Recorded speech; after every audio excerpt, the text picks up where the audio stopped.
Bonsoir tout le monde.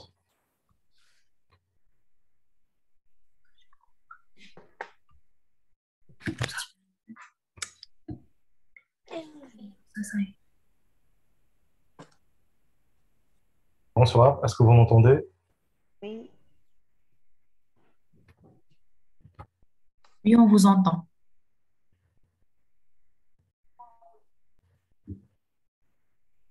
Très bien, 2 minutes et on va démarrer, Inch'Allah.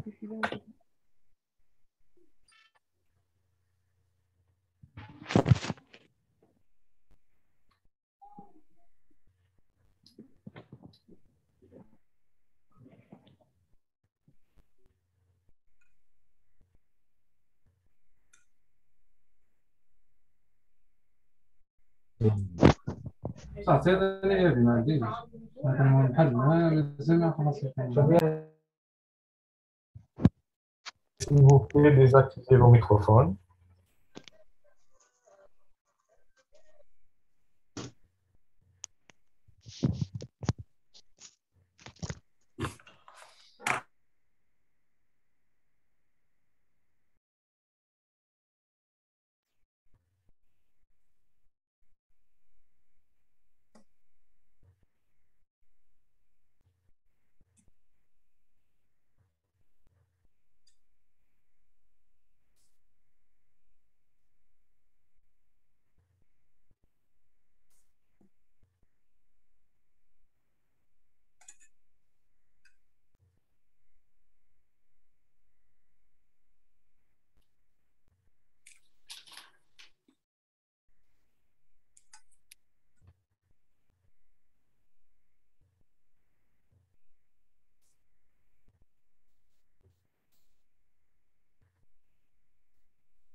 Alors, on va démarrer.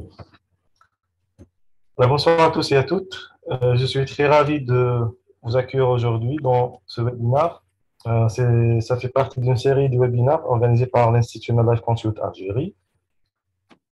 Ce webinaire ou cette visioconférence mettra l'accent sur la méthodologie de lecture critique d'articles scientifiques. On va insister sur les éléments clés de cette compétence de lecture critique.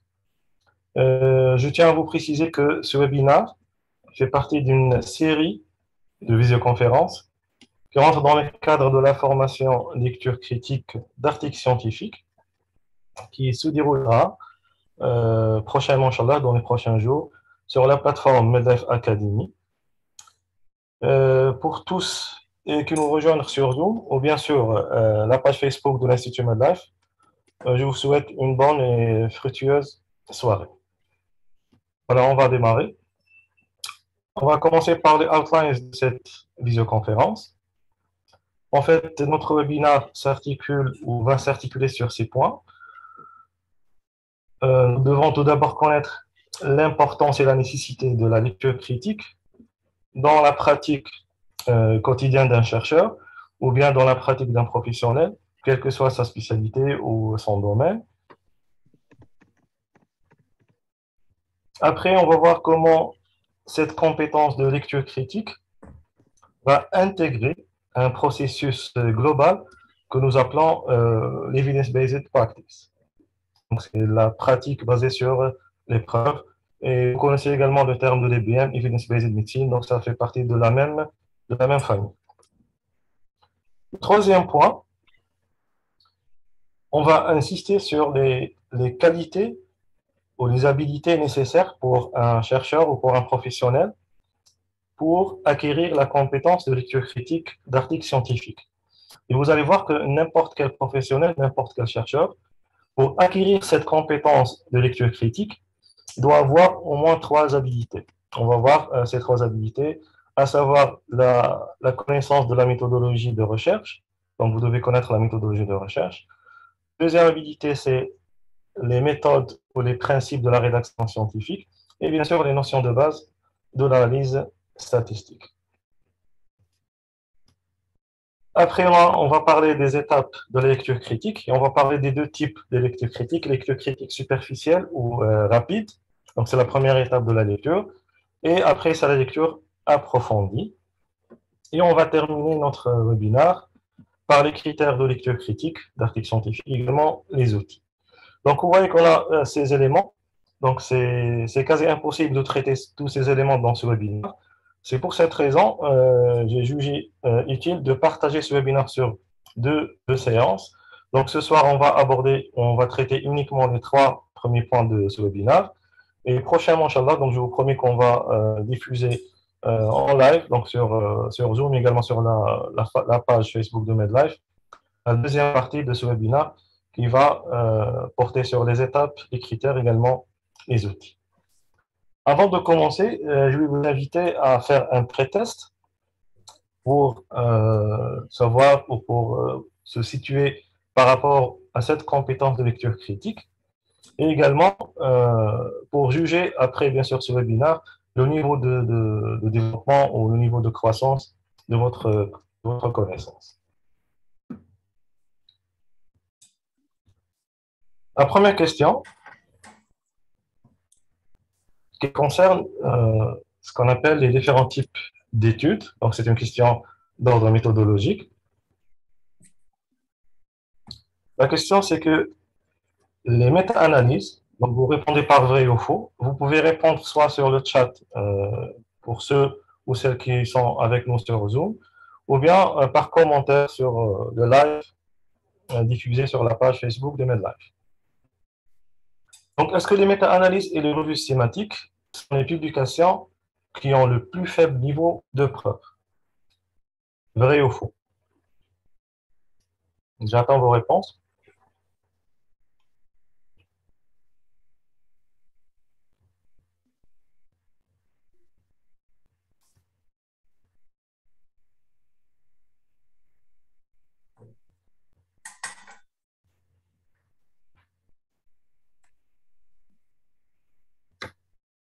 Donc, je vois que la majorité des participants ont répondu par faux. Très bien. En fait, cette proposition, elle est fausse. Les méta-analyses et les revues systématiques, ce sont le type de publication qui ont au contraire le niveau de preuve le plus élevé. Et on va voir dans cette première partie de ce webinaire qu'est-ce que ça veut dire ou la signification de niveau de preuve scientifique et comment les sociétés savantes utilisent la pyramide de niveau de preuve pour rédiger ou pour formuler des recommandations. Donc, très bien.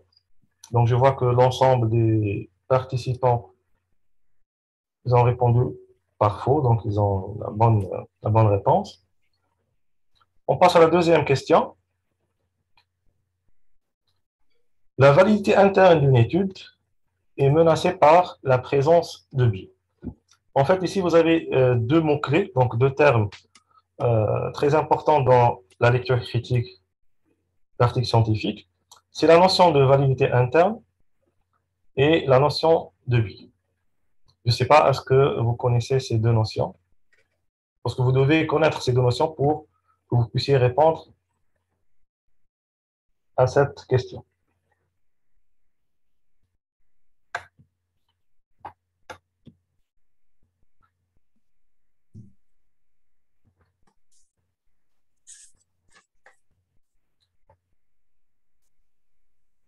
Voilà, je vois que la plupart des apprenants ou des participants, ils ont répondu par vrai. Effectivement, la validité interne d'une étude peut être menacée ou entachée par la présence de biais.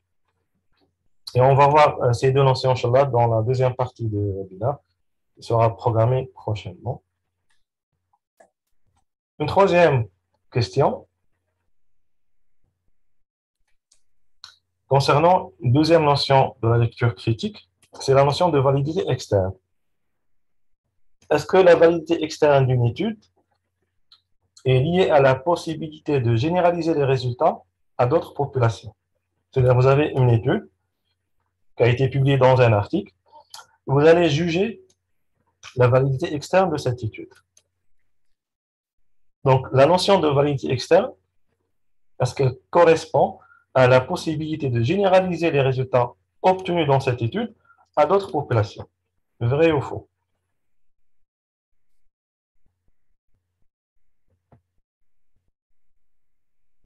Allez-y.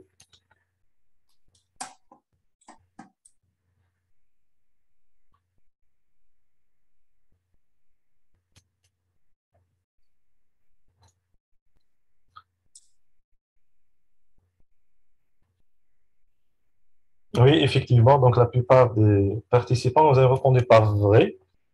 Effectivement, la validité externe d'une étude correspond à la possibilité de généraliser ou d'extrapoler les résultats obtenus dans cette étude à d'autres populations. Très bien. On passe à une autre question. Est-ce que les études réalisées sur le modèle animal, c'est-à-dire sur les animaux, par exemple les souris, deuxièmement, les avis d'experts, donc l'avis d'un expert dans un domaine bien déterminé, ou bien les études basées sur des séries de cas, quelques cas, une dizaine de cas, ont un niveau de preuve très élevé. C'est-à-dire, est-ce que ces trois types d'études ont un niveau de preuve très élevé? Vrai ou faux?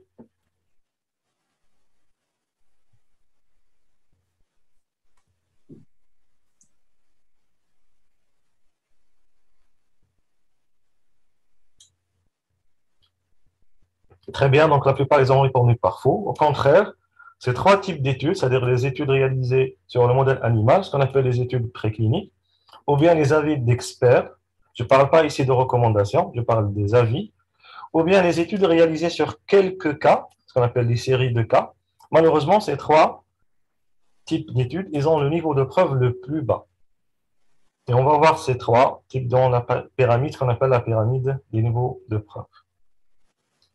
Très bien, donc vous maîtrisez bien la situation. On passe à une autre question concernant la notion de biais. Le biais de confusion, c'est une erreur provoquée par un tierce facteur lié à l'exposition et à la maladie à la fois. Est-ce que cette proposition, elle est vraie ou bien elle est fausse?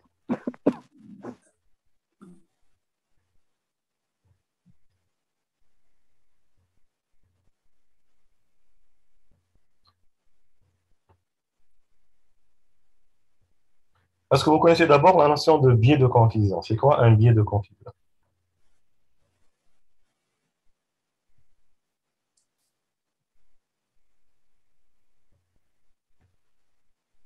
Je ne sais pas, non. Donc la majorité n'ont pas une idée selon la notion. En fait, cette définition correspond parfaitement à la définition de biais de confusion. C'est un type d'erreur qu'on rencontre dans les études, n'importe quel type d'étude, c'est-à-dire quelle que soit la spécialité, qui est due, donc ce biais ou cette erreur, elle est due à la présence d'un facteur, c'est un tierce facteur, qui est lié à la fois à l'exposition et à la maladie. Un exemple très simple que vous retrouvez souvent dans la littérature, dans ce genre de formation, c'est l'association entre la consommation du café et le risque de cancer pulmonaire ou le risque de cancer bronchique. En fait, si on va prendre une série de cas et on va étudier l'association entre ces deux facteurs, c'est-à-dire la consommation du café et le risque de cancer pulmonaire, on va trouver qu'il y a une association. Mais en fait, sur le plan physiopathologique, sur le plan mécanique, il n'y a aucune association entre la consommation du café et le cancer pulmonaire. Donc cette association, elle est due à un tierce facteur. C'est ça la notion de tierce facteur. C'est quoi ce tierce facteur? Tout simplement, c'est le tabac. Pourquoi? Parce que la majorité des gens, surtout si on prend une population masculine, qui consomment du café, consomment en même temps du tabac.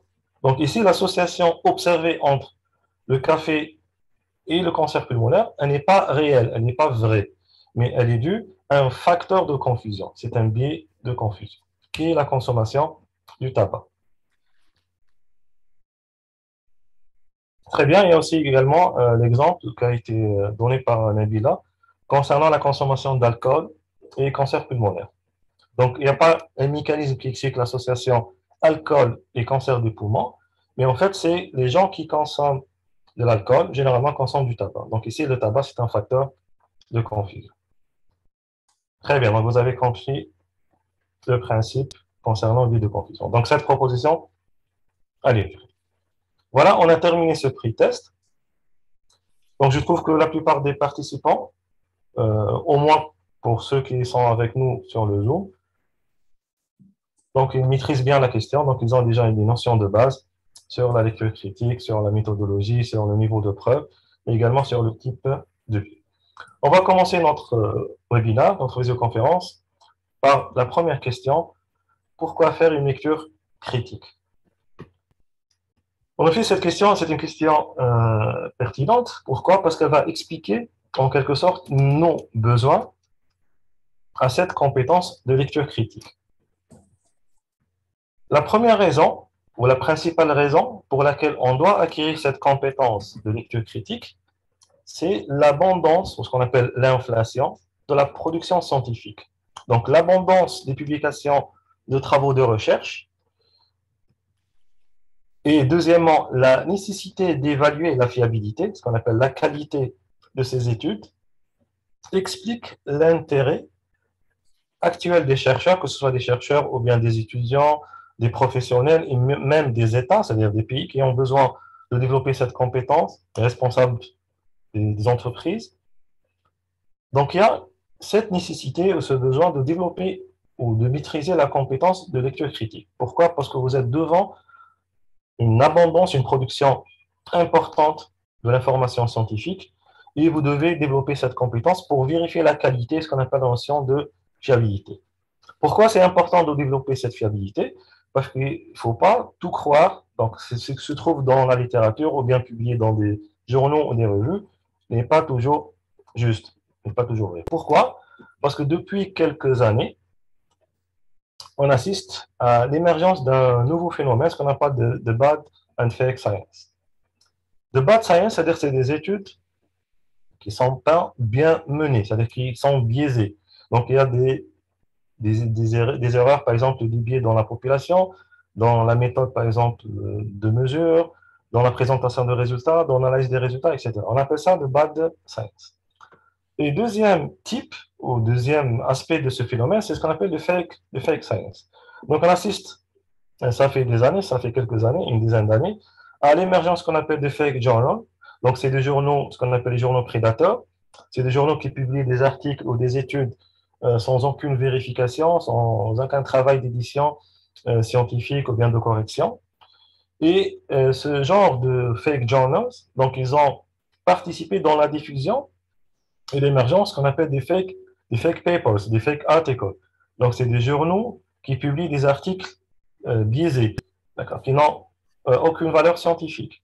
Et également, ce phénomène a participé également dans l'émergence des fake authors, c'est-à-dire des experts ou bien des personnes de référence qui n'ont aucune crédibilité.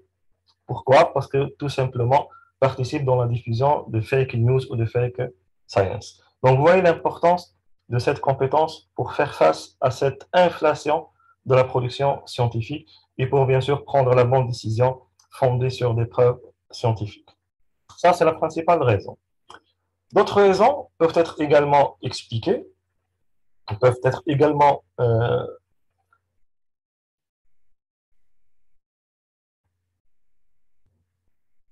pardon.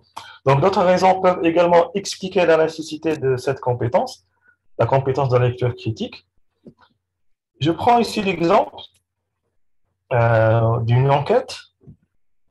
Donc, dans cette figure, résume les résultats d'une enquête, une enquête qui a été menée par la Société américaine de chimie, donc American Chemical Society, qui montre que plus de 50%, donc vous voyez ici, plus de 50% du temps des chercheurs est consacré à des activités autres que la recherche. Donc vous voyez ici, c'est uniquement 42% des chercheurs enquêtés ou interrogés dans cette enquête, dans cette étude, ont déclaré qu'ils consacrent uniquement 42% de leur temps au travail de recherche.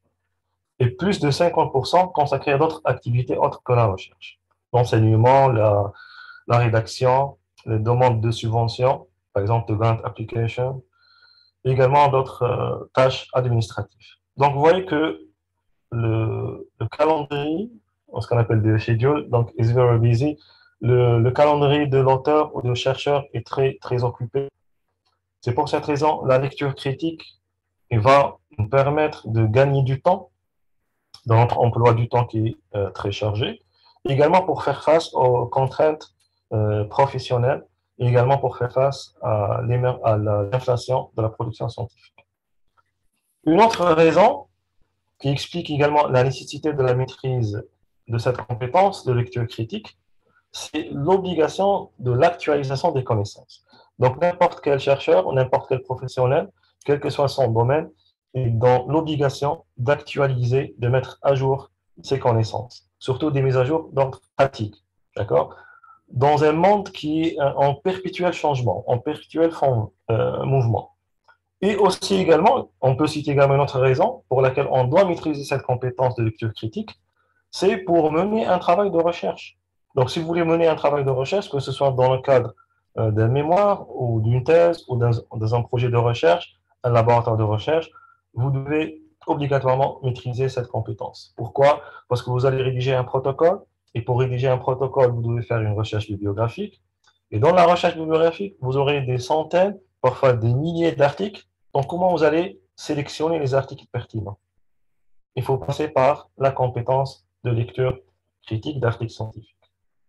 Donc, si on veut résumer, et on veut définir cette notion de lecture critique, on va se référer à cette référence, à cette définition de Hill and Spittelhouse, qui définit la lecture critique comme un processus de jugement systématique. Donc, systématique, c'est-à-dire que vous avez des règles, vous avez des critères qui sont standardisés, connus par tout le monde. On va juger les données de la littérature scientifique pour évaluer la validité, pour évaluer également la qualité des résultats et bien sûr la pertinence de ces résultats. Et la finalité, c'est-à-dire pourquoi on doit évaluer ces trois critères, c'est pour prendre une décision. Donc, si vous devez, par exemple, changer votre pratique, par exemple, pour traiter un patient dans la prise en charge d'une pathologie, d'une maladie, si vous voulez changer votre pratique, vous devez passer par ce processus d'évaluation critique de la littérature scientifique. Donc, vous devez vérifier la validité, la qualité des résultats, également la pertinence.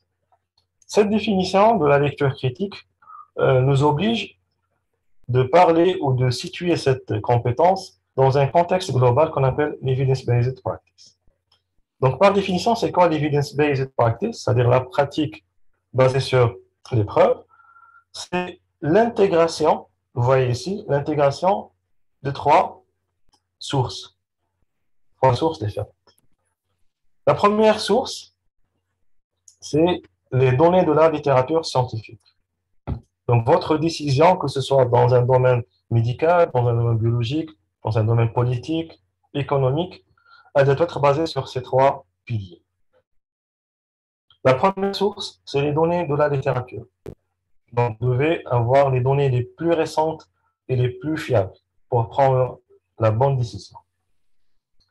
Deuxième pilier, deuxième source, c'est l'expérience et les compétences. L'expérience et les compétences de professionnels. Donc, vous devez associer les données les plus récentes de la littérature avec votre compétence et votre expérience dans le domaine. Mais il ne faut pas oublier la troisième source, le troisième pilier, c'est les préférences, les spécificités et les valeurs de la société. Donc, vous devez toujours prendre en considération dans votre décision les préférences, par exemple, du patient par rapport à un traitement, la spécificité de la population et également, il ne faut pas oublier les valeurs de cette société. Ces trois piliers doivent être toujours associés au contexte environnemental et organisationnel. Je prends ici un exemple. Supposons que dans votre service, vous travaillez dans un service à l'hôpital et vous avez un protocole qui a été validé, par exemple, par une organisation. Est-ce que vous pouvez changer ce protocole en se basant uniquement sur ces trois sources, c'est-à-dire les données de la littérature, votre expérience et les préférences du patient? La réponse est non. Pourquoi? Parce que vous devez toujours se référer au contexte environnemental et organisationnel. C'est vrai que ces trois sources sont les principales sources de la pratique ou de la décision fondée sur les preuves, mais on doit toujours prendre en considération le contexte environnemental, par exemple, de l'organisation, de pays, des institutions, pour prendre la bonne décision. On va voir comment ce contexte ou cette approche de evidence-based practice fonctionne. On va parler de la notion de 5A. Donc, vous voyez ici, dans l'evidence-based practice, vous avez des étapes. Et on va détailler ces étapes, c'est les 5 étapes. La première étape, c'est de poser la question, c'est de ask. Donc, ask question. Vous devez poser une question devant, par exemple, un problème. Vous avez un problème dans votre entreprise, vous avez un problème, par exemple, avec votre patient, vous allez poser une question. Formuler une question. Après, vous allez chercher, access, c'est-à-dire vous allez accéder à la littérature scientifique. Vous allez chercher dans références bibliographiques. Vous aurez des résultats, des articles, des ouvrages, des rapports, etc. La troisième étape, c'est-à-dire vous allez évaluer les ressources que vous avez retrouvées dans votre processus de recherche bibliographique. Après ce processus d'évaluation, vous allez choisir les bonnes solutions. Vous allez passer à l'application, apply. Donc, vous allez appliquer cette solution dans votre contexte, par exemple dans votre entreprise, sur votre patient. Et il ne suffit pas d'appliquer, il faut toujours évaluer. Donc, c'est la cinquième étape. Et refaire ça, c'est un cycle, refaire le cycle en fonction, bien sûr, des résultats. Donc, si vous avez résolu votre problème, donc vous s'arrêtez à cette étape. Si le problème n'est pas résolu, vous allez reposer encore une fois cette question et refaire le même parcours. Donc, ask, access, assess, apply and audit. On va détailler ces 5 étapes de l'evidence-based practice sur le contexte médical, ce qu'on appelle l'evidence-based medicine. On peut diviser ce processus d'evidence-based practice en 5 étapes. La première étape, on a dit, c'est ask, donc vous allez formuler une question de recherche. Ici, on prend l'exemple du domaine médical, au domaine biomédical, on a toute une procédure, toute une méthodologie pour formuler une question de recherche. C'est le modèle PICO qui est recommandé par la plupart des sociétés savantes et recommandé également par l'Evidence-Based Medicine. Pour ceux qui n'ont pas opinion, qui n'ont pas d'idée sur le modèle PICO, je vous invite à consulter notre webinaire sur la méthodologie de recherche, comment choisir un sujet de recherche en sciences biomédicales, qui a été diffusé l'année passée. Et vous trouvez également l'enregistrement sur la page de l'Institut MedLife Consult. Donc, le modèle PICO, c'est un modèle utilisé pour formuler une question de recherche dans le domaine clinique. C'est un acronyme composé de 4 lettres. La première lettre, correspond à la population ou bien le problème. Donc, vous devez définir quel est le problème ou bien quelle est la population ou quel est, par exemple, le patient, la maladie, etc., concerné par votre question. Ça, c'est la population. La deuxième lettre, le I, c'est-à-dire c'est l'intervention. Vous allez évaluer quoi? Vous allez évaluer l'intervention. Cette intervention peut être un protocole thérapeutique, peut-être une politique de santé, peut-être un test diagnostique, etc. La troisième lettre correspond aux comparaisons. Est-ce que vous allez comparer votre intervention par rapport à une référence ou par rapport à une politique ancienne ou par rapport à un médicament gold standard? Donc, vous devez avoir un groupe de comparaison. La quatrième lettre qui va être utilisée pour définir votre question, c'est le O. Le O, c'est-à-dire le outcome. Le outcome, c'est l'issue de cette étude, ce qu'on appelle les variables de votre étude, ou plus précisément, critères de jugement. Quel est le critère de jugement que vous allez utiliser pour évaluer votre intervention? Parce que vous allez faire une intervention sur une population avec un groupe de comparaison et vous devez avoir un critère de jugement. Ces 4 lettres ils vont vous permettre de définir votre question de recherche. Ça, c'est la première étape dans l'evidence-based practice. La deuxième étape, après la formulation de la question, vous allez chercher dans la littérature scientifique. À la recherche de quoi? À la recherche de la solution. Et pour avoir la solution, vous devez consulter des bases de données. J'ai donné ici l'exemple de 2 bases de données les plus utilisées dans le domaine biomédical. c'est la base Medline qui est interrogée par l'interface PubMed. Et vous avez également la base de données Scopus. La troisième étape, c'est d'évaluer les données de manière critique.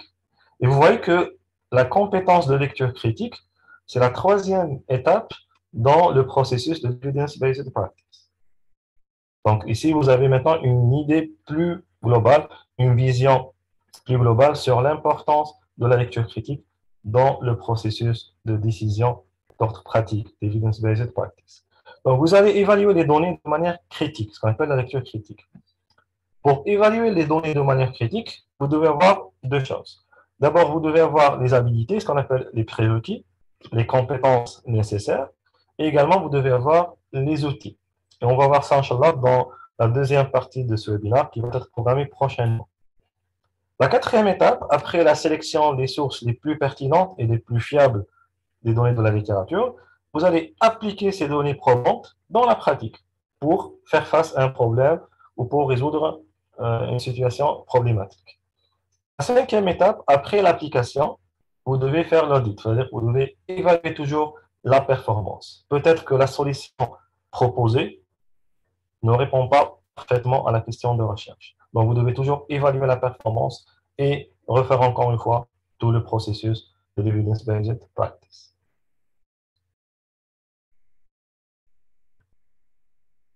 Avant de continuer, est-ce que c'est clair jusqu'à maintenant? Concernant ces notions de base sur l'evidence-based practice, sur la définition de la lecture critique et également sur les besoins.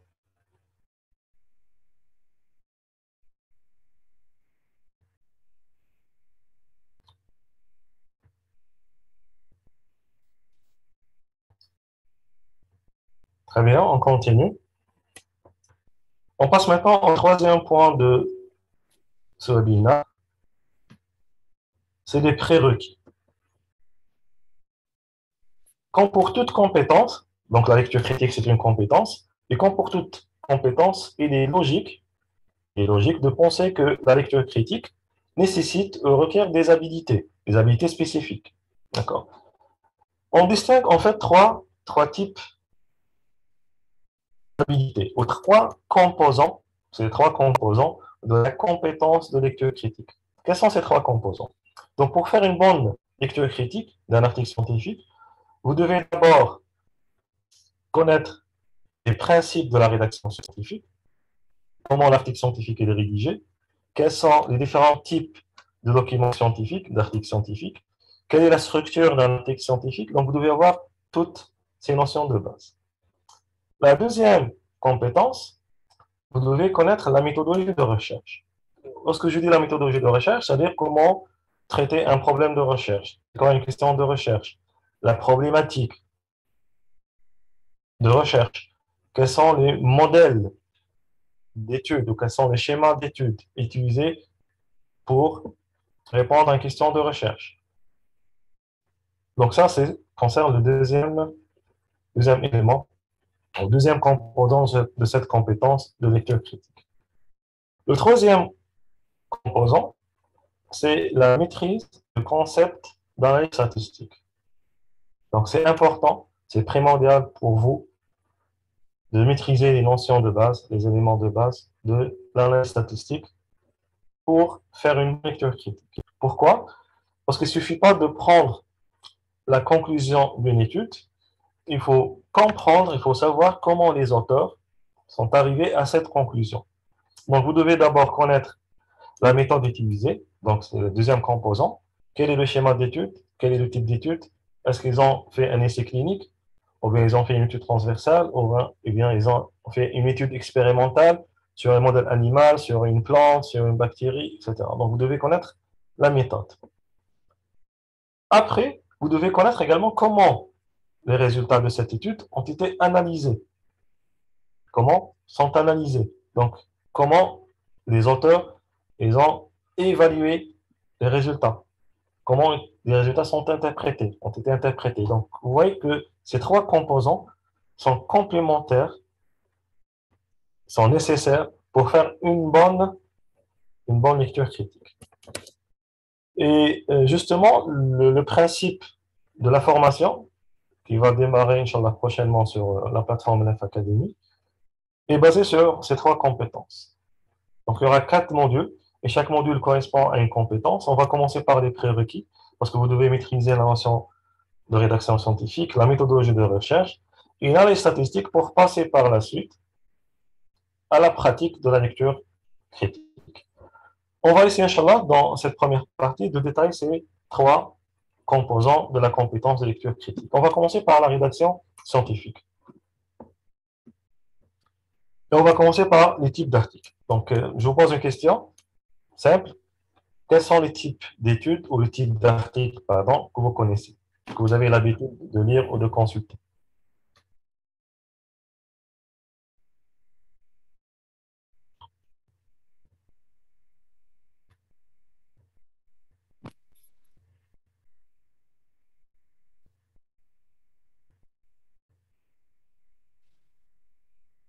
Très bien, donc vous avez l'article original,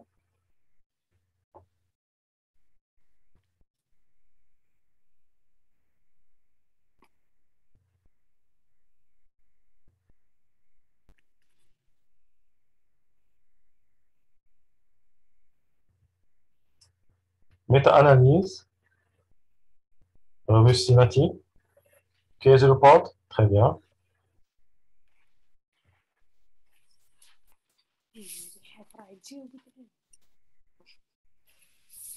revue de littérature, etc. Très bien, donc c'est les principaux types d'articles qu'on peut retrouver dans la littérature. Donc vous avez l'article original.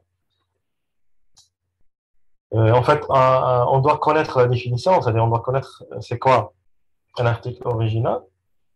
Est-ce que vous connaissez la définition d'un article original?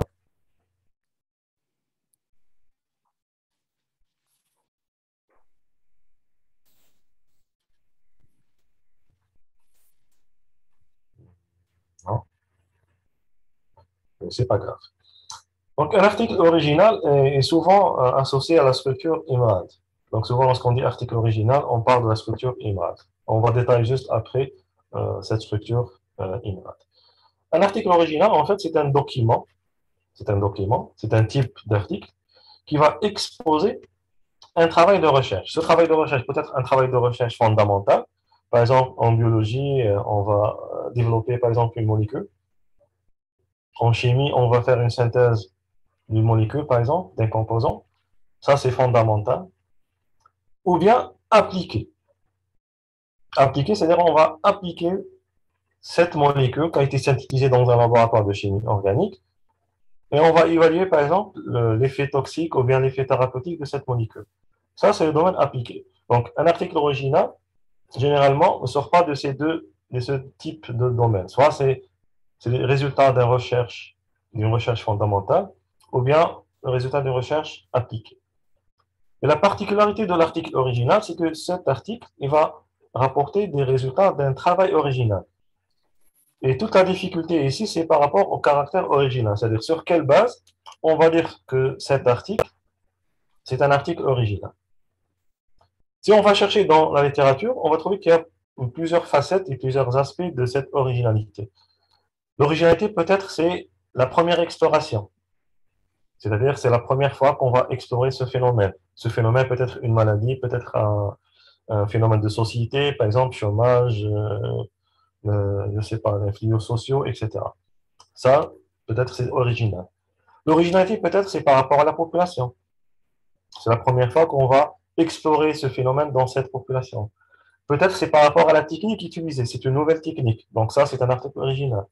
Peut-être c'est la première application de cette nouvelle technique. Ou bien c'est une nouvelle application de cette technique. Une nouvelle, par exemple, indication d'un médicament. Ça, c'est un article original. Ou bien c'est la première observation.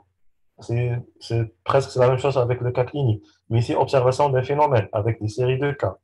Donc, vous voyez qu'il y a plusieurs aspects de l'article original ou de l'originalité d'un article. Deuxième type d'article, ce qu'on appelle les revues générales, ou bien la synthèse, ou bien également les mises au point. Ici, par rapport au nom, ça diffère d'une revue à une autre. C'est quoi une revue générale? En fait, l'objectif de la revue générale, c'est de dessiner ce qu'on appelle un état d'art. l'état d'art ou bien l'état actuel de connaissance. Mais il faut faire attention, ce n'est pas uniquement une synthèse, c'est une synthèse critique. C'est-à-dire on va faire une analyse critique de l'ensemble des travaux antérieurs, c'est-à-dire des études qui ont été déjà publiées sur un thème bien déterminé, sur un thème donné. Ici, j'attire votre attention qu'il y a deux types de revues générales. Il y a ce qu'on appelle les revues générales narratives et il y a les revues générales systématiques, que vous avez cité tout à l'heure dans le chat, ce qu'on appelle les systematic reviews. Donc, il y a une grande différence entre les revues narratives et les revues systématiques. Et on va en parler, Inch'Allah, dans la pyramide de niveau de preuve. Troisième type de document, c'est l'éditorial. Et généralement, l'éditorial, c'est un article qui est publié ou qui est rédigé sur commande, c'est-à-dire sur la demande. La demande de qui? Généralement, c'est sur la demande de comité de rédaction ou bien sur la demande de rédacteur en chef. Et généralement, l'éditorial, il est rédigé par une personne ressource ou bien un auteur qui est considéré comme expert dans la matière, c'est-à-dire expert dans cette question de recherche, expert dans cette pathologie, dans cette maladie, etc. Donc ça, c'est l'objectif de l'éditorial. Un autre type d'article, ce qu'on appelle note technique ou bien les cas cliniques pour les médecins. Donc, note technique ou bien cas clinique, ce type de document, rapporte généralement l'observation d'un phénomène, par exemple un phénomène dans le laboratoire, ou bien un phénomène dans une société, ou bien l'observation, par exemple, d'un patient, d'un cas, d'accord? Et ce document, il va commenter brièvement ce cas. Bien sûr, en essayant toujours de montrer l'originalité. Ça, c'est l'objectif de notre technique ou bien de cas clinique. On passe maintenant à un autre type, qui est lettre à la rédaction. Et souvent, les gens confondent entre la lettre à la rédaction et l'éditorial. En fait, les deux n'ont pas le même objectif. Il faut savoir une chose, que l'éditorial, il est rédigé sur commande, c'est-à-dire à la demande généralement du rédacteur en chef. Par contre, la lettre à la rédaction, c'est une lettre rédigée par un auteur qui est adressée à l'éditeur. L'éditeur, c'est-à-dire le rédacteur en chef de cette revue. Et quel est l'objectif de cette lettre? Si on va chercher dans les revues, on va chercher par exemple letter to editor ou lettre à la rédaction, on va trouver qu'il y a plusieurs questions qu'on peut traiter par ce genre de document. On peut rédiger cette lettre, par exemple, pour publier des résultats préliminaires. Et on a observé ce phénomène au cours de la pandémie Covid. Il y a beaucoup de chercheurs qui ont essayé de publier, c'est-à-dire pour garder toujours la paternité des résultats ou l'originalité, de publier leurs résultats préliminaires sous forme de lettres à l'éditeur. Pourquoi les auteurs choisissent ce type de document? Parce que tout simplement, la rédaction, elle est simple, d'un côté, et deuxièmement, c'est que le processus de révision ou bien de publication, il est rapide. Donc, si vous voulez gagner de l'originalité de votre travail de recherche, il vaut mieux publier les résultats préliminaires sous forme d'une lettre à la rédaction. D'autres questions qu'on peut également trouver dans lettre à la rédaction, c'est ce qu'on appelle les commentaires ou les critiques. Parfois, des auteurs adressent une lettre à l'éditeur en chef, à la revue, pour faire des commentaires ou bien critiquer un article précédemment publié dans cette revue. Peut-être c'est pour des critiques par rapport à la méthodologie. Donc, ça fait partie également des techniques de la lecture critique. Donc, vous voyez ici, donc lettre à la rédaction peut être utilisée comme un moyen de lecture critique. Donc, on va critiquer un article qui a été déjà publié dans cette revue pour montrer qu'il y a, par exemple, des biais dans la méthodologie, ou bien dans la population, ou bien dans la présentation des résultats. Généralement, c'est-à-dire soit c'est des biais de fond, ou bien c'est des biais ou des erreurs de forme. Voilà, ça c'est grosso modo les différents types d'articles qu'on peut trouver dans la littérature scientifique. On va essayer maintenant de détailler le type roi dans la publication ou dans la diffusion de l'information scientifique. C'est l'article original. D'accord? Et on va détailler cette structure de l'article original, ce qu'on appelle la structure IMRAD. Donc la structure IMRAD correspond tout simplement à ces sections. Donc on va le trouver dans un article original. Le I, c'est l'introduction. M, c'est matériel et méthodes. Le R, c'est le résultat. D, c'est discussion. Et bien sûr, il ne faut pas oublier les références. Et vous allez voir que chaque section de l'article contient un type d'information et a un rôle bien déterminé, c'est-à-dire un objectif bien déterminé. On va essayer de détailler l'objectif ou le type d'information qu'on peut tirer à partir de chaque section. On va commencer par l'introduction. Quel est l'objectif de l'introduction? En fait, le rôle de l'introduction, c'est premièrement de montrer la pertinence de l'étude. C'est-à-dire les auteurs, dans l'introduction, ils vont essayer d'argumenter en quelque sorte pourquoi ils ont décidé de mener ce travail, pourquoi ils ont décidé de mener cette étude. C'est-à-dire quelle est la pertinence, quelle est l'originalité de ce travail. Désactivez, s'il vous plaît, vos microphones.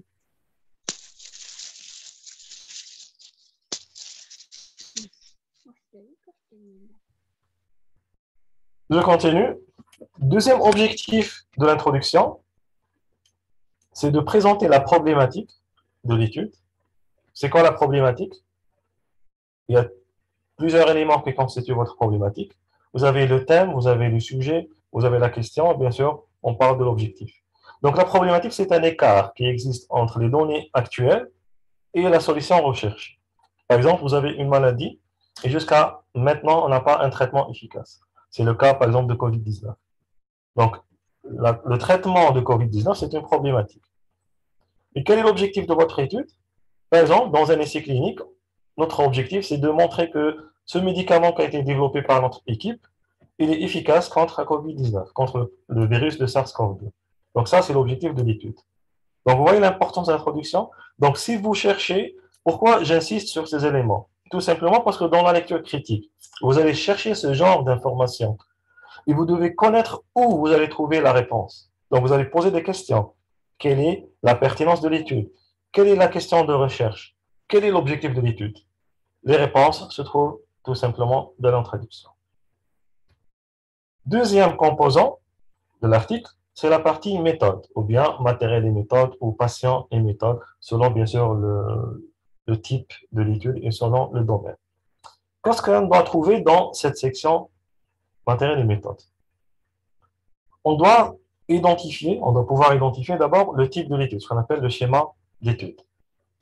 Il s'agit par exemple d'un essai clinique, il s'agit d'une étude préclinique réalisée sur l'animal, il s'agit d'une étude observationnelle. Donc, je dois trouver la réponse dans la section méthode. Quel est le schéma de l'étude?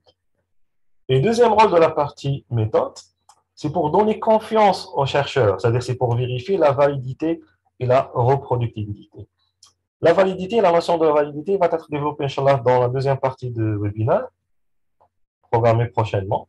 On va parler de la notion de validité interne et validité externe. Et concernant la reproductibilité, ça, c'est un critère ou c'est une condition primordiale dans n'importe quel travail de recherche. C'est quoi la reproductibilité? La reproductibilité, c'est de pouvoir reproduire le même travail pour avoir les mêmes résultats. C'est-à-dire, l'auteur a l'obligation de tout mettre dans la partie matérielle méthode. Tout mettre, c'est-à-dire concernant le processus de recherche. Comment il a sélectionné sa population, comment il a fait l'échantillonnage, comment il a mesuré les variables de l'étude, comment il a analysé donc tout le détail. Pour assurer quoi? Pour assurer la reproductibilité de votre travail. Si on va trouver que la méthode utilisée, par exemple le schéma de l'étude, n'est pas adéquat, ou bien la méthode utilisée n'est pas valide, ou bien il y a des détails qui manquent dans cette étude. Donc ça diminue la valeur de l'étude. Toutes ces insuffisances, ils vont diminuer malheureusement la valeur de votre étude. Et on va se méfier des résultats, d'accord? Se méfier des résultats présentés dans ce travail. Donc, quel est l'objectif de la troisième section, troisième composant de l'article? C'est de présenter les éléments, les résultats qui donnent les éléments de réponse à la question principale. Quelle est la question principale? La question principale, c'est la question présentée dans l'introduction. Donc, vous devez poser votre question de recherche dans l'introduction. Et la réponse se trouve dans le résultat. Par exemple, si votre objectif, l'objectif de votre étude, c'est de montrer que ce médicament il est efficace contre le SARS-CoV-2, on doit trouver une réponse dans le résultat. Est-ce que votre médicament est efficace ou non? Le quatrième composant, c'est la discussion ou bien la conclusion. Donc, discussion et parfois la conclusion est inclue dans la discussion. Parfois, elle est à part, c'est-à-dire c'est une section à part. Quel est le rôle de de ce composant de cette section. La discussion elle a deux rôles. Premièrement, c'est de répondre à l'hypothèse de l'étude. L'hypothèse de l'étude, c'est l'hypothèse ou la question de recherche posée dans l'introduction. C'est pour dire est-ce que ce médicament il est efficace ou n'est pas efficace, ou il est partiellement efficace. Donc, répondre à l'hypothèse de l'étude.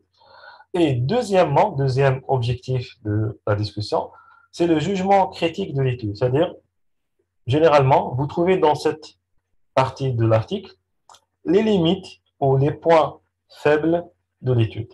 Et sur la base de ces limites, vous pouvez également juger la qualité de cet article et la qualité de cette étude. Donc, vous voyez l'importance de la maîtrise de la rédaction scientifique dans la lecture critique. Si vous ne connaissez pas les composants de l'article et le rôle de chaque composant, vous n'allez pas pouvoir évaluer la qualité de travail et vous n'allez pas faire une bonne lecture critique de l'article scientifique. Je continue. Concernant les questions, on aura inchallah, le temps pour le débat. Donc, vous pouvez poser vos questions à la fin de ce webinaire. Donc, on a terminé avec le premier composant de la compétence. Je reviens rapidement. Donc, on a dit les prérequis pour la maîtrise de la lecture critique. Vous devez avoir les principes, les notions de base de la rédaction scientifique, une bonne connaissance des méthodes de rédaction scientifique. Et deuxième compétence, c'est la méthodologie de recherche. Et on va essayer de détailler ça brièvement en parlant des objectifs des études. Donc, quelle que soit votre étude, et quel que soit l'objectif de votre étude, ne sort pas de ces trois types d'objectifs. Votre objectif peut être soit de décrire un phénomène, décrire par exemple une maladie. Donc, si votre objectif c'est de décrire ce phénomène, généralement, vous allez faire soit une étude transversale ou bien une étude longitudinale. Donc, vous voyez que pour chaque objectif, vous avez un type d'étude approprié. Si l'objectif de votre étude, c'est de comprendre le phénomène, ce n'est pas uniquement de décrire, comprendre, par exemple, ici, c'est de décrire uniquement la maladie, déterminer, par exemple, la prévalence de tuberculose dans une population. Donc, ça, c'est uniquement de décrire. Si vous voulez comprendre, par exemple, quels sont les facteurs de risque de tuberculose dans cette ville. Ici, vous avez un autre type de schéma. Soit vous allez faire une étude exposée non exposée, c'est-à-dire exposée aux facteurs de risque que vous jugez responsables de cette maladie, ou bien vous allez choisir un autre type de schéma, c'est des études cas témoins. Bien sûr, on ne va pas rentrer dans le détail, malheureusement, parce qu'on n'a pas du temps. Troisième type d'objectif, c'est évaluer. Donc, soit décrire la maladie, soit comprendre la maladie, ou bien évaluer la maladie. Si on prend l'exemple, le domaine médical, c'est-à-dire par rapport à une maladie. Décrire le phénomène, comprendre le phénomène, ou bien évaluer le phénomène. Évaluer les phénomènes, c'est-à-dire évaluer par exemple une intervention. Vous avez ici soit le type d'étude expérimentale par exemple préclinique, réalisée soit par exemple sur des souches de bactéries, sur des virus, sur cultures cellulaires, sur des animaux, ou bien in silico par exemple, le domaine de modélisation, doctrine moléculaire, drug design, donc ça c'est expérimental. Ou bien vous allez évaluer sur l'être humain, ce qu'on appelle les essais cliniques. OK, donc vous voyez ici que pour chaque objectif, vous avez un type d'étude. Et ça, il nous amène de parler de notion de validité interne. Donc, dans la validité interne, vous avez trois composants.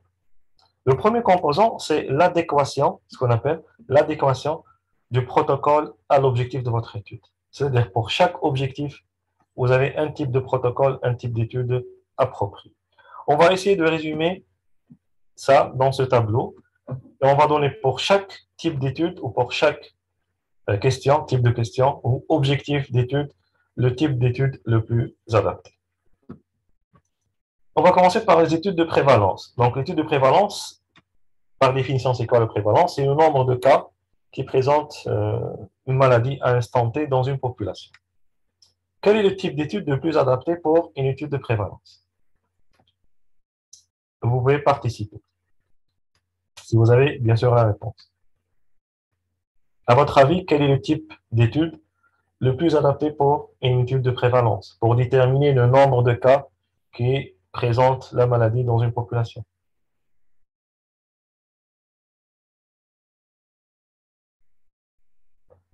Très bien, vous avez raison. Donc, c'est les études transversales. Donc, l'étude transversale, c'est le schéma d'étude le plus adéquat pour déterminer la prévalence d'un phénomène ou bien d'une maladie dans une population. Deuxième question, deuxième type de question, si vous voulez déterminer l'incidence d'une maladie, l'incidence d'un phénomène, par exemple, c'est quoi l'incidence? C'est le nombre de nouveaux cas, par définition. Incidence, c'est le nombre de nouveaux cas qui vont apparaître dans une population sur une période de temps, sur une période bien déterminée. Donc, le nombre de nouveaux cas. Est-ce qu'on peut utiliser une étude transversale pour déterminer l'incidence d'une maladie? Certainement non.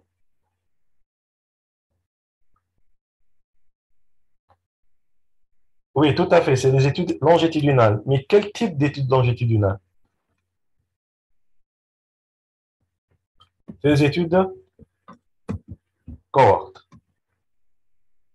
Non, pas 4 témoins. D'accord? On ne peut pas déterminer l'incidence d'une maladie par une étude 4 témoins. Troisième type de question, si vous voulez étudier un facteur de risque, une question de recherche, quels sont, par exemple, les facteurs de risque de l'échec scolaire, par exemple? Dans une école, on veut chercher quels sont les facteurs qui favorisent l'échec scolaire. Donc, quel type d'étude?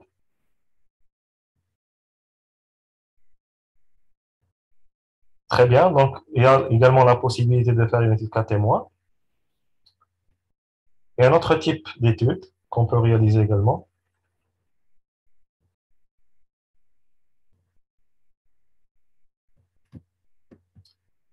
En fait, ici, on a la possibilité de soit mener une étude cohorte ou bien une étude cas témoin. Donc, vous voyez, ces deux schémas d'études. Cohorte ici, bien sûr, exposé, non exposé. Et étude cas témoin pour évaluer un facteur de risque à un phénomène étudié ou bien à une maladie. C'est les types d'études analytiques, tout à fait. Pronostic, si vous voulez, par exemple, évaluer le pronostic d'un phénomène, un domaine, par exemple, économie, socio-économie, domaine médical, par exemple, le pronostic de maladie, quel type d'étude?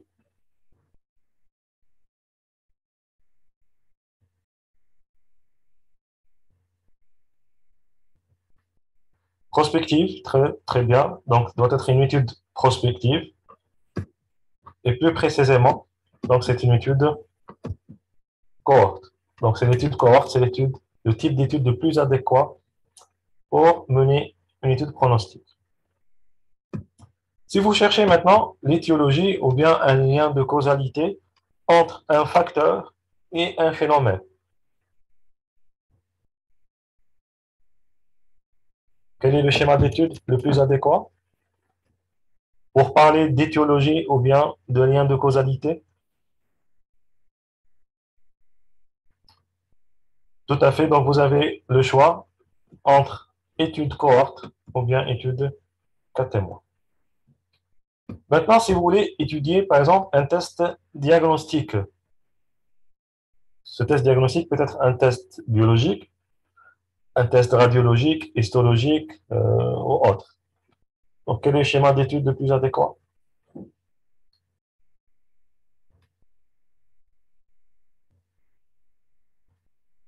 Analytique, tout à fait. Donc, vous avez raison. Ici, vous avez le choix, en fonction bien sûr de l'objectif, soit une étude étiologique, c'est-à-dire analytique, le plus souvent c'est étude cohorte, ou bien carrément faire un essai diagnostique.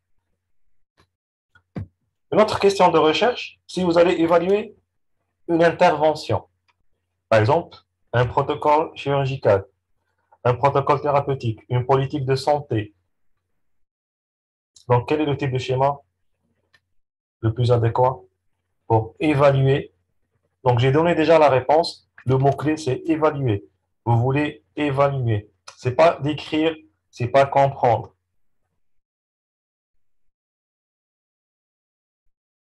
Donc, lorsque j'ai dit évaluer, tout à fait exactement, vous avez raison, c'est un essai clinique. Voilà. Dernière question concernant le domaine médical. Si vous voulez évaluer l'efficacité d'un traitement,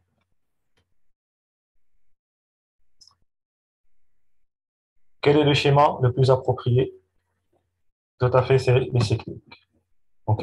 Donc, l'essai clinique, c'est des schémas d'études le plus appropriés pour évaluer l'efficacité d'un traitement. Et si vous avez remarqué qu'il y a des questions de recherche qui peuvent avoir deux ou trois types d'études. OK? Bien sûr, il y a d'autres détails, d'autres critères qu'on doit prendre en considération dans le choix. Par exemple, si on prend une étude de risque, est-ce que je prends étude cohorte ou bien étude cas témoin? Donc, il y a des critères pour faire le choix, pour décider est-ce que je vais faire une étude cohorte ou bien je vais opter pour une étude de cas témoin. Mais sur ce détail, on ne va pas le développer dans cette visioconférence. On aura inchallah d'autres occasions pour parler des schémas d'études avec plus de détails. Voilà, est-ce que vous voyez maintenant que vous maîtrisez la question? Est-ce que vous avez bien compris la relation entre l'objectif ou bien la nature de question et le type d'étude que vous adaptez?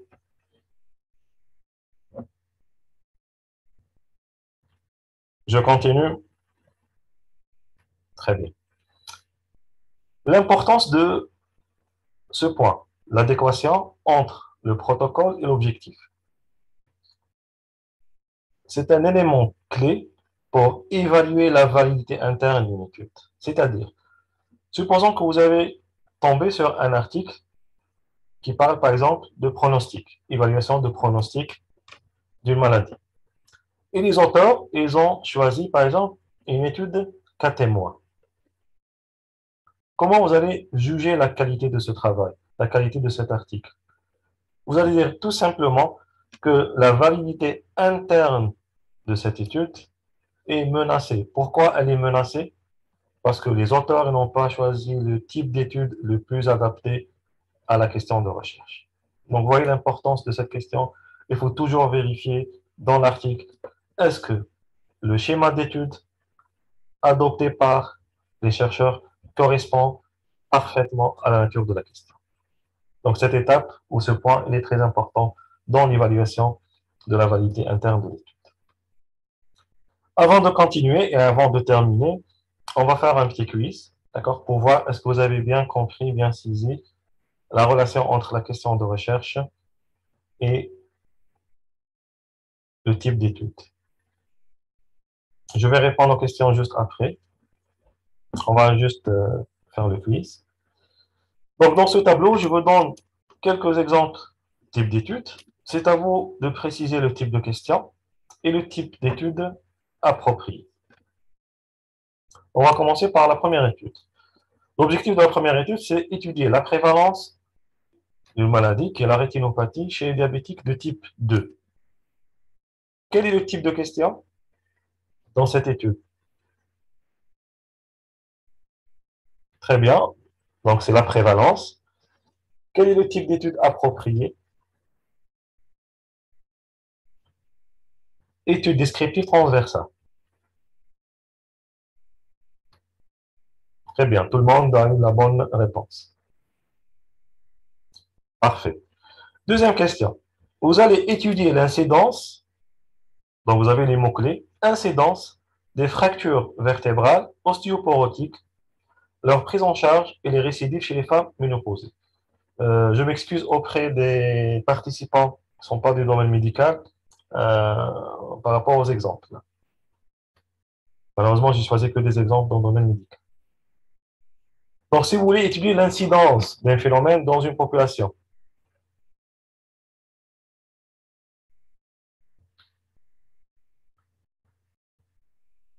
très bien. Lorsqu'on parle d'incidence, donc c'est une étude longitudinale,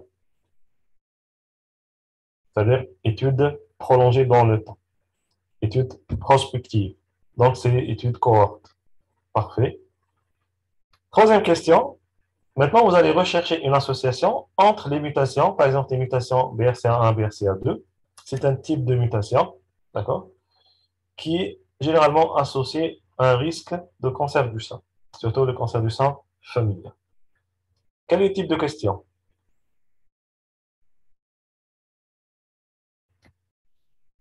Causalité, c'est trop posé pour parler de causalité. je préfère de parler de risque. D'accord? Donc ici, c'est risque. Voilà. Je préfère de parler de risque parce que étiologie, c'est trop osé pour parler d'étiologie. OK, pour répondre à cette question, quels sont les schémas d'études possibles? Très bien, très bien, très bien. Donc, soit c'est étude cas témoin, soit étude cohorte. Parfait. L'avant-dernière étude, risque, si vous voulez étudier le risque de sclérose en plaques lié à la vaccination contre l'hépatite B. Vous savez bien que cette association a suscité beaucoup de discussions dans le domaine médical, l'association entre vaccin de l'hépatite B et le risque de sclérose en plaques. Quel est le type de question ici? Très bien, donc vous avez le mot-clé, c'est risque. Donc, type de question, évaluation de risque. Quel est le schéma d'étude le plus adapté? Très bien, lorsqu'on dit risque, c'est-à-dire vous avez soit cohorte, soit cas témoin. La dernière étude, c'est évaluer les facteurs associés au décès chez les patients ayant eu un AVC, un accident vasculaire cérébral. Donc, vous voyez ici, évaluer des facteurs associés à une issue. L'issue ici, c'est décès. Chez des patients qui ont déjà une maladie, un AVC. Donc, quel est le type de question? Donc, vous disiez pronostic, d'autres disent causalité, causalité, risque, un risque.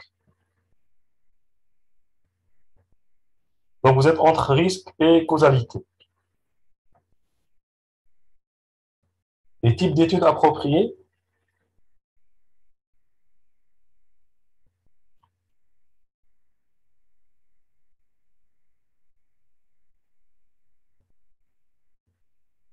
Donc, quel est le type d'études appropriées? Cohorte. Très bien. Cohorte. Donc, tout le monde est d'accord sur le type d'étude. En fait, vous avez raison. Pour le type d'étude, c'est l'étude cohorte. Mais pour le type de question, malheureusement, vous êtes passé à côté. D'accord, quel est le type de question ici? On évalue les facteurs associés au décès chez des patients ayant eu un AVC. Donc, le patient, il a déjà un AVC. Et on va chercher dans le futur le risque de quoi? Le risque de décès. Donc, ici, tout à fait, très bien. Le type de question, c'est pronostic. C'est pas causalité, c'est pas facteur de risque. Donc, on ne cherche pas ici un lien de causalité ou un lien, une association entre un facteur de risque et une maladie. Ici, on cherche l'évolution d'une maladie. Donc, l'évolution de l'AVC. Donc, c'est étude pronostique. Donc, on va corriger. Pour la première étude, le type de question, c'est d'écrire la prévalence d'une pathologie. Donc, quel est le schéma d'étude le plus approprié? C'est étude descriptive transversale. Pour la deuxième étude, c'est étudier l'incidence. Donc, si vous parlez d'incidence, donc vous devez opter pour une étude longitudinale de type cohorte prospective. Ici, troisième étude, on cherche une association entre une mutation et le risque de survenue d'une maladie. Donc, c'est le facteur de risque de la survenue d'une maladie. Donc, le type d'étude le plus adéquat, soit étude cohorte, soit étude cas témoin. Bien sûr, ici, il y a un détail qu'il faut savoir. Pour choisir entre étude cas témoin et cohorte, il faut toujours vérifier la fréquence de la maladie, la fréquence de l'exposition. OK? Pour choisir est-ce que cohorte ou cas témoin. Si l'exposition, elle est rare, on va opter pour étude cohorte. Par contre, si la maladie, elle est rare, le contraire, on va opter pour étude cas témoin. Donc ça, c'est le truc ou le secret pour choisir entre étude cas témoin et étude cohorte. Il faut toujours se référer, vérifier la rareté de la maladie ou bien la rareté de l'exposition. Ça, c'était juste un détail par rapport au choix cohorte cas témoin. La quatrième étude, risque de sclérose en plaques liée à la vaccination. Donc ici, c'est étudier la facteur de risque de survenue d'une maladie. Donc vous avez le même schéma d'étude, soit cohorte, soit cas témoin. Il faut juste vérifier la faisabilité et bien sûr vérifier la rareté de la maladie ou bien la rareté de l'exposition. La dernière étude, c'est identifier les facteurs pronostiques, parce qu'ici, on parle de l'évolution d'une maladie. Donc, décès suite à une maladie, donc c'est facteurs pronostiques. Le type d'étude le plus adéquat, c'est l'étude pronostique de type cohorte. Et pour terminer, il faut savoir une chose, il faut savoir que toutes les études ne se valent pas, donc n'ont pas la même valeur, et se diffèrent par quoi? Par leur niveau de preuve. C'est ce qu'on appelle la pyramide de niveau de preuve. Quand vous voyez ici sur cette pyramide de niveau de preuve, que les études sont classées par niveau de preuve scientifique, et que ce niveau de preuve scientifique dépend de quoi? Dépend tout simplement de la méthodologie employée dans cette étude. Vous voyez au bas de cette pyramide, on trouve les études in vitro, les études précliniques réalisées par exemple sur un modèle animal et les avis des experts. Donc ça, et on peut également parler de séries de cas. C'est les niveaux de preuve les plus bas. Après, vient bien sûr ici, entre séries de cas et cas témoins, on peut parler également des études transversales, bien menées, études de prévalence par exemple, bien menées. Après, vous avez les études cas témoins, les études cohortes. Donc ici, à ce point, s'arrêtent les études observationnelles. Donc, jusqu'à maintenant, on parle uniquement des études observationnelles. C'est quoi une étude observationnelle? C'est-à-dire qu'il n'y a pas d'intervention sur la population de l'étude. On va juste observer. Après les études cohortes, on va passer aux études interventionnelles, c'est-à-dire expérimentales. On parle d'essais cliniques randomisés en double aveugle. Donc ça, c'est le niveau de preuve le plus élevé dans ce qu'on appelle les études primaires.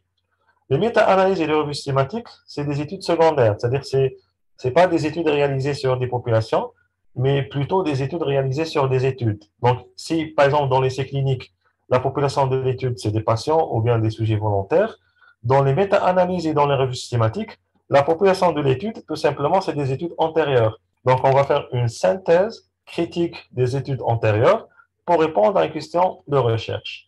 La différence entre revue systématique et méta-analyse, c'est par rapport au caractère qualitatif et quantitatif. Dans les revues systématiques, c'est une synthèse qualitative, uniquement qualitative, c'est-à-dire on va traiter les études antérieures, on va évaluer leur valeur, leur validité, leur pertinence pour répondre à la question de recherche. Par contre, dans les méta-analyses, en plus de caractère qualitatif, c'est-à-dire on doit passer par la revue systématique, il y a un caractère quantitatif. C'est quoi le caractère quantitatif? Dans les méta-analyses, comme leur nom l'indique, il y a une analyse. Analyse de quoi? C'est une analyse des résultats. Donc, on va, en quelque sorte, fusionner les résultats de toutes les études antérieures, après, bien sûr, un processus de sélection et de validation, pour refaire l'analyse, comme si on va fusionner nos populations pour créer une seule population. Et on va refaire l'analyse statistique pour essayer de répondre à la question de recherche. L'intérêt de cette pyramide de preuves, c'est qu'elle est à l'origine des recommandations des sociétés savantes. Ici, j'ai pris l'exemple de classement hiérarchique des niveaux de preuves recommandés par l'HAS, la Haute Autorité de Santé en France. Comme vous voyez ici, on parle de trois niveaux de preuves, niveau 1, niveau 2, 3 et 4. Et on parle également de trois grades de recommandation, grade A, grade B et grade C. Et pour chaque niveau de preuve, on trouve un type d'étude. Par exemple, on va prendre le niveau de preuve le plus bas et le plus élevé.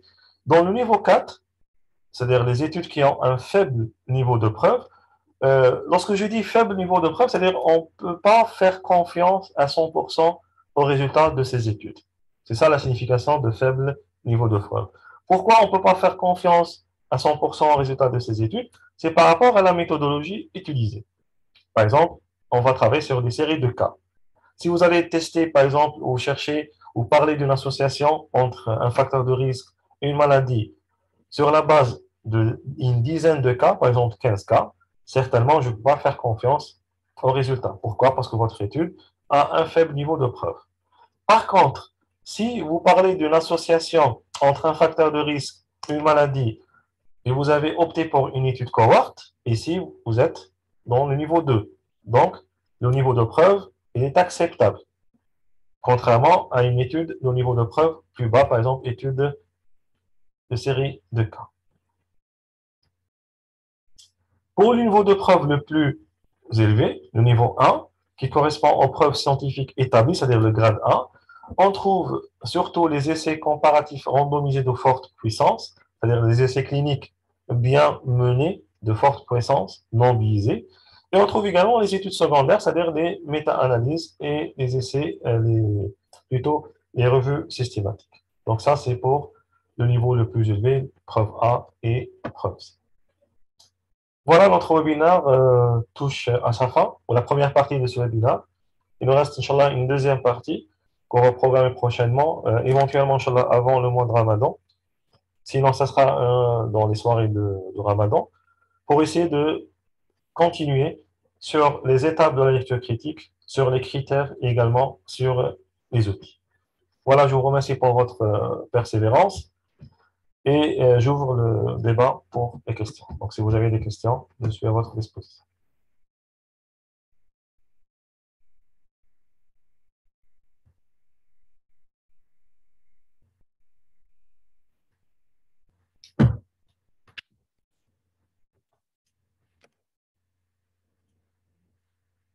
Et pour nous, nos collègues qui sont sur suivent la visioconférence à travers la page Facebook, donc ils peuvent poser leurs questions comme commentaire sur le live. Et l'administrateur, il va me transmettre les questions.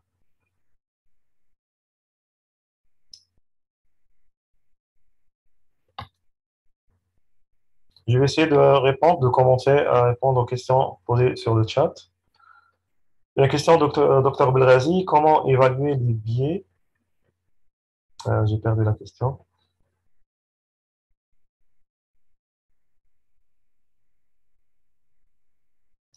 Voilà, comment évaluer les biais, s'il vous plaît, pour décider de la puissance? En fait, pour répondre à cette question, je dois terminer le webinaire, c'est-à-dire c'est dans la deuxième partie du webinaire. On distingue trois types de biais qui peuvent toucher ou peuvent menacer la validité interne d'une étude. Quels sont ces trois types de biais? On a ce qu'on appelle le biais de classement. Il y a un biais de classement. Un exemple d'un biais de classement, c'est dans la sélection de votre population. Donc, vous avez un biais dans la sélection de votre population. C'est-à-dire, au lieu, par exemple, de travailler sur un échantillon aléatoire, vous allez vous-même, c'est-à-dire en tant que chercheur, choisir quels sont vos patients et quels sont les patients qui vont participer dans votre étude. D'accord? Et cette méthode de sélection, qu'on appelle méthode non aléatoire, est une source importante d'erreurs, d'accord, de biais. Par exemple, vous allez prendre uniquement les sujets jeunes, d'accord, au lieu de prendre une population, un échantillon représentatif de votre population. Ça, c'est un biais, ok? Ça, c'est un biais, c'est un type de biais qu'on appelle le biais de classement. Vous avez un autre type de biais qu'on appelle le biais de confusion, qu'on a déjà évoqué tout à l'heure dans le pré-test. Un biais de confusion, c'est un biais qui est dû à l'existence d'un tierce facteur, comme l'exemple de café et le risque de cancer pulmonaire, d'accord, qui est associé à un tierce facteur. C'est quoi le tierce facteur ici? Le tierce facteur, c'est le tabac. Donc, les sujets qui consomment du tabac, qui consomment du café, généralement consomment du tabac. Donc, ici, c'est un facteur de confusion. OK, ça, c'est un exemple. Maintenant, pour détecter ces biais, bien sûr, il faut vérifier la partie matérielle et méthode. Lorsqu'on va vérifier la partie matérielle et méthode, on peut détecter est-ce qu'il y a des biais dans la sélection. Par exemple, dans un essai clinique, il faut toujours vérifier la comparabilité entre le groupe, par exemple le groupe traitement et le groupe contrôle. Comment on va vérifier ça? On vérifie ça dans le premier tableau des résultats. Et ça, c'est une règle. Donc, si vous voulez vérifier la comparabilité de groupes entre groupe traitement et groupe K dans un essai clinique, il faut toujours se référer au premier tableau des résultats. Dans ce premier tableau, les auteurs doivent obligatoirement mettre les caractéristiques de chaque groupe. Et c'est à vous de décider. Est-ce que les deux groupes sont comparables ou non? Par exemple, on va trouver que dans le groupe contrôle, la moyenne de l'âge, elle est de 50 ans. Et dans le groupe traitement, la moyenne de l'âge, elle est de 30 ans. Est-ce qu'on peut dire que les deux groupes ici sont comparables? Certainement non, ils ne sont pas comparables. Et est-ce que la non-comparabilité de groupe, elle va influencer la réponse thérapeutique? Certainement, oui. Donc ici, c'est un biais énorme dans cet essai clinique. Et on ne peut pas valider et on ne peut pas faire confiance aux résultats de cet essai clinique. Voilà, ça c'est brièvement ma réponse à votre question. D'autres questions? Oui, par rapport au modèle PICO, très bien. Donc, par rapport au modèle PICO, le modèle PICO, en fait, c'est un modèle qui a été proposé par les chercheurs pour formuler une question de recherche, et plus précisément, et plus spécialement, dans le domaine médical. Si vous voulez mener un travail de recherche, vous devez connaître votre population. Donc, le P, c'est la population ou bien le problème que vous allez étudier. Deuxième lettre, c'est le I, c'est-à-dire l'intervention. Vous allez intervenir, vous allez évaluer une intervention. Par exemple, dans un essai clinique, vous allez évaluer l'intervention, c'est-à-dire le traitement. Ça, c'est une intervention. C'est le deuxième élément de votre question de recherche. Est-ce que dans votre étude, vous allez utiliser un groupe de contrôle? C'est le C. Donc, PICO, donc P, population ou patient. Le I, c'est l'intervention. C, c'est contrôle ou comparaison. Est-ce que vous allez utiliser un groupe de contrôle? Par exemple, dans une étude cohorte, vous avez un groupe exposé, non exposé. Dans une étude K témoins, vous avez un groupe K et le contrôle, c'est les témoins. Donc, il faut préciser quels sont les témoins. La dernière lettre dans le modèle PICO, c'est le O. Le O, c'est outcome. C'est en anglais outcome, c'est-à-dire c'est l'issue, ou bien c'est la variable mesurée, ou bien ce qu'on appelle le critère de jugement. Donc, pour évaluer l'efficacité de votre traitement, quel est le critère de jugement que vous avez utilisé? Par exemple, vous allez évaluer l'efficacité d'un antidiabétique. Par exemple, un DIO, un antidiabétique. Quel est le critère de jugement? Est-ce que vous allez utiliser la glycémie à jeun, ou bien la glycémie postprandiale, ou bien vous allez utiliser l'hémoglobine glyquée? Donc, vous devez définir dans votre question de recherche quel est le critère de jugement qui correspond à la lettre O.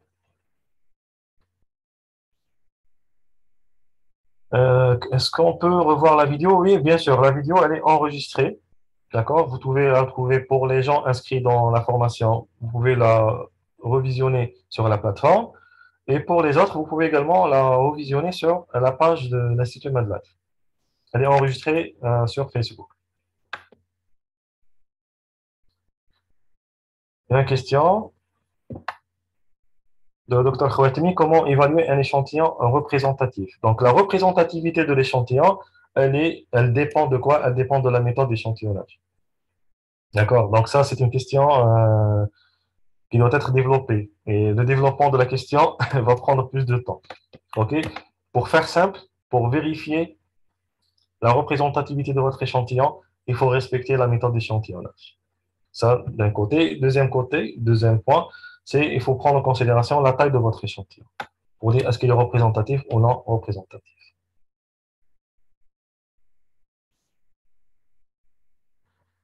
La question de Dr. Belrazi, est-ce que la validité dans la méthode a une relation avec le petit p?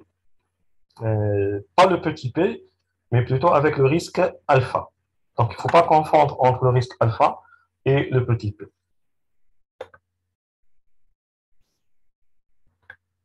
Le biais veut dire une étude paramétrique. Je n'ai pas compris votre question, docteur Belmokhtar. Est-ce que vous pouvez reformuler votre question?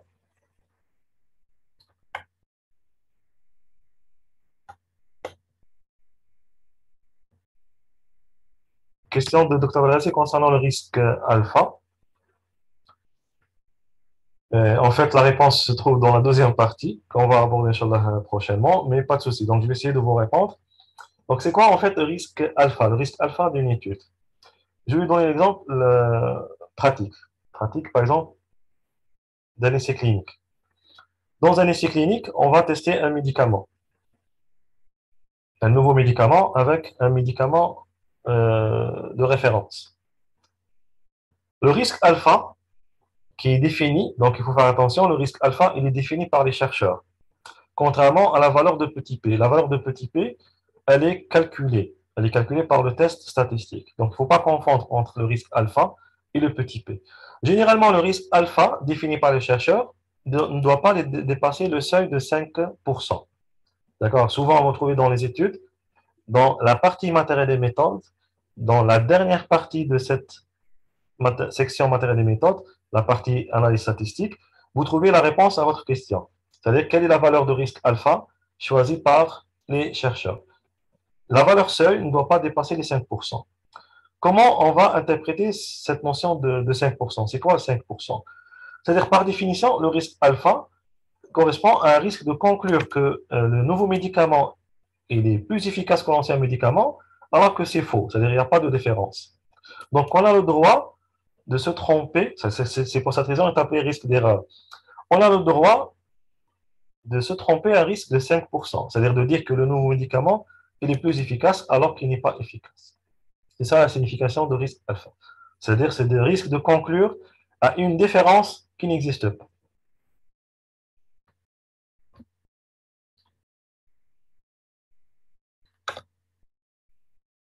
Le choix de la taille de l'échantillon, oui, très bonne question. Pour la taille de l'échantillon, ce n'est pas aux chercheurs de choisir la taille de l'échantillon. Il y a des formules statistiques qu'on utilise pour calculer le nombre, ce qu'on appelle le nombre de sujets nécessaires. Et ça, ce point, c'est le deuxième composant de la validité interne. D'accord? Donc la validité interne, elle est composée de trois éléments. Le premier élément, on a déjà vu ça, qu'on a déjà évoqué, on a déjà développé, c'est l'adéquation entre le protocole de recherche et le type de question posé par les chercheurs.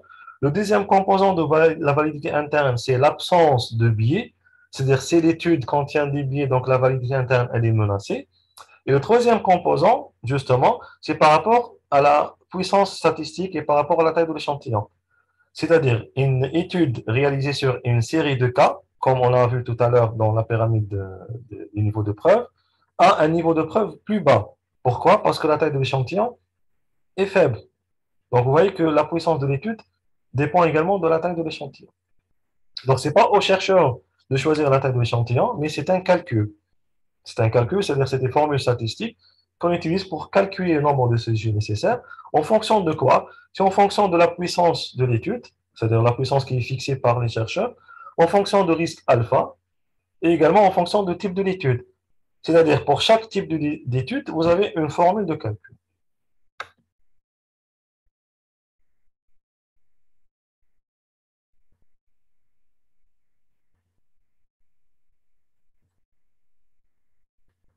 D'autres questions? Donc, par rapport, je reviens à la question de Dr Belmokhtar, une étude de. J'ai perdu la question. Non, étude paramétrique, sincèrement, j'ai pas compris. Une étude, on garde l'ensemble des paramètres stables et on change un seul paramètre. Malheureusement, j'ai pas compris votre question, Dr Belmokhtar.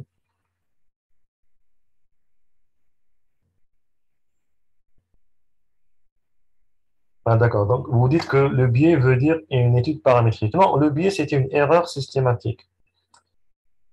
D'accord? Le biais, c'est quoi? C'est une erreur systématique. Donc, en fait, dans la littérature, on parle de deux types d'études. Vous avez deux types de biais, pardon, ou deux types d'erreurs. Vous avez l'erreur aléatoire et l'erreur systématique. L'erreur systématique, elle est appelée biais. Pourquoi elle est appelée biais? Pourquoi? Parce qu'elle va influencer les résultats toujours dans le même sens. Je vous donne un exemple. Un type de biais très fréquent dans les études, c'est les biais de mesure. Supposons dans votre étude, vous voulez évaluer, par exemple, dans votre population, la pression artérielle. Et vous allez recruter vos patients dans deux centres. Dans le premier centre, vous allez utiliser un appareil pour mesurer la pression artérielle. Et dans le deuxième centre, vous allez utiliser notre appareil. On appelle ça un biais de mesure. Pourquoi? Parce que les résultats obtenus ne sont pas les mêmes. Pourquoi ils ne sont pas les mêmes? Parce que vous avez utilisé deux appareils de mesure différents. Ça, c'est un biais. Je vous donne un autre exemple plus simple. Le glucomètre. Le glucomètre, c'est l'appareil qu'on utilise pour mesurer la glycémie. Supposons que le glucomètre que vous avez utilisé dans votre étude surestime les valeurs de glycémie d'une valeur de 0,1 g. C'est-à-dire surestime, c'est-à-dire il rajoute à chaque mesure de glycémie une valeur de 0,1. On appelle ça un biais. Pourquoi? Parce que c'est une erreur systématique. C'est quoi une erreur systématique? C'est une erreur qui va influencer le résultat toujours dans le même sens, c'est-à-dire surestimation. Ça, c'est la définition de but. D'autres questions?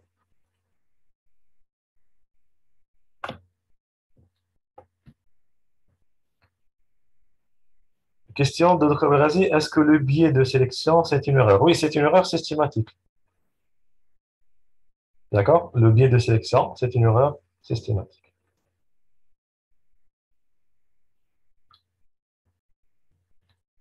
L'erreur aléatoire, c'est une erreur, par exemple, qui est due à une fluctuation. C'est-à-dire, on ne peut pas deviner le sens, ni l'ampleur de cette erreur. Ça, c'est une erreur aléatoire.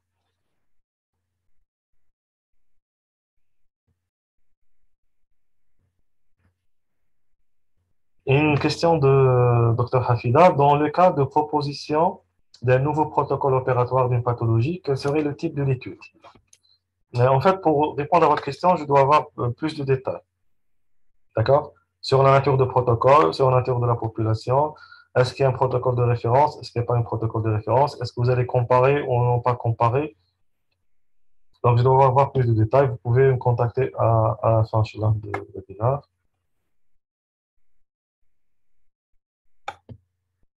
D'autres questions par rapport à ce webinaire avant de clôturer?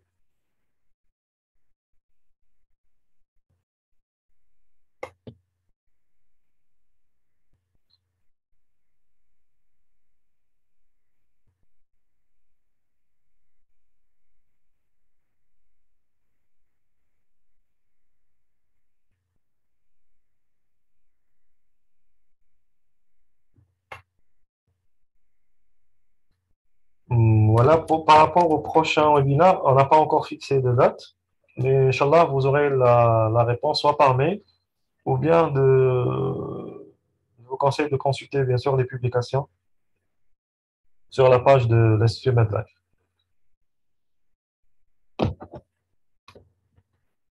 Donc, Inch'Allah, ce sera avant Ramadan ou bien dans les soirées de Ramadan éventuelles.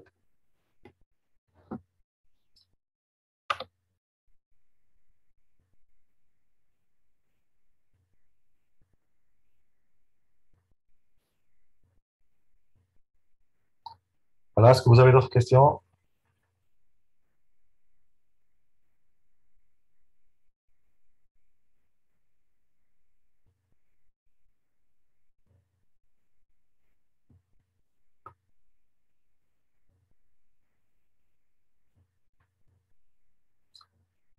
Pour répondre à la question de Dr. Belrazi par rapport au webinaire,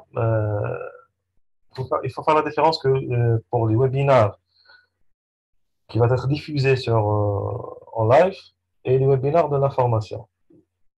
D'accord? Les webinaires de l'information, ils vont débuter à partir de la semaine prochaine.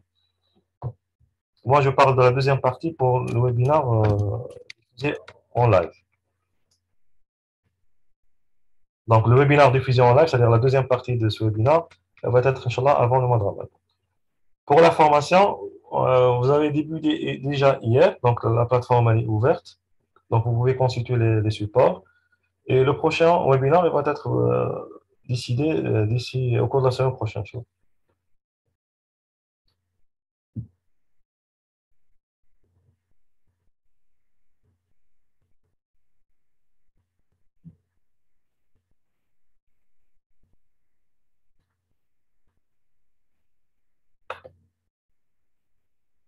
Est-ce que vous avez d'autres questions concernant le webinaire avant de clôturer?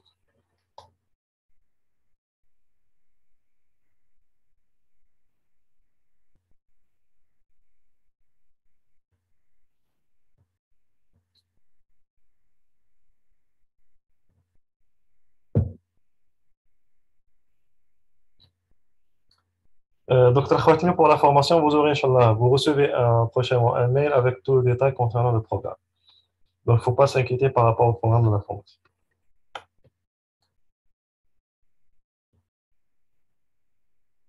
Voilà, si vous n'avez pas de questions, on va clôturer. Donc, je vous remercie pour votre disponibilité, pour votre persévérance, pour votre patience.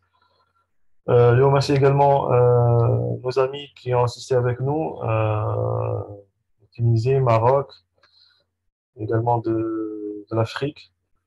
Donc, je vous remercie énormément donc, pour votre confiance et pour l'intérêt que vous portez aux séries de webinaires qu'on a débuté, je pense, depuis le 2019-2020. Donc, ça fait presque 2 ans, 3 ans qu'on organise périodiquement ce genre de webinaire. Vous trouvez bien sûr les enregistrements sur la page de MedLife. Donc, c'est des visioconférences sur l'analyse statistique. Vous trouvez également des visioconférences sur la rédaction scientifique et également sur la méthodologie de recherche. Et on va continuer, Inch'Allah, sur cette voie avec des webinaires gratuits parce que l'objectif, c'est pas vraiment un objectif lucratif. C'est un objectif de vulgariser et démystifier les notions de la recherche scientifique pour nos chercheurs algériens ou bien les chercheurs du Maghreb, également les chercheurs de l'Afrique. C'est ça l'objectif de cette série de webinaires. Voilà, merci encore une fois et je vous donne rendez-vous, Inch'Allah, un prochain webinaire. Et bonne soirée.